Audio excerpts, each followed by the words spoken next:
గారు మీరు నా గురించి చెప్పండి ఒకసారి. నీ పర్ఫార్మెన్స్ చూసి మంచి ఆర్టిస్ట్ అనుకున్నా, నిన్ను టీమ్ లీడర్ చేసి నన్ను సావ దొబ్బుతున్నారు ఈ డైరెక్టర్ టీం. రోజా గారి ఇన్నర్ ఫీలింగ్ బయటకు వచ్చేసాయి. ఏంటది? రవి ఎందుకురా నువ్వు నా కడుపున పుట్టలేదు?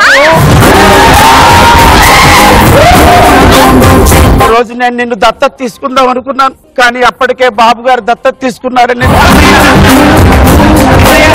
చందమామ రావే జాబిల్లి రావే. ఎందుకు పిలిచావే? మొన్నటికి మొన్న రోజా మేడం వాళ్ళ అబ్బాయికి అన్నం తినిపిస్తూ చందమామ రావే అని పిలిచారు. వాళ్ళ అబ్బాయి అన్నం తినకపోవడానికి నేను రావడానికి ఏంటి సంబంధం చెప్పు? మన దేశంలో గుండెపోటు మగవాళ్ళకి వస్తుంది కానీ ఆడవాళ్ళకి ఎందుకు రావట్లేదు? పెళ్లి పందిట్లో ఆడది ఎక్కడ కూర్చుంటుంది నాయన? మొగుడికి ఎడం పక్క కూర్చుంటుంది. అంత పెద్ద భారం వచ్చి గుండెకాయ మీద పడితే గుండెకాయ బరువెక్కక ఏమవుతుంది నాయన?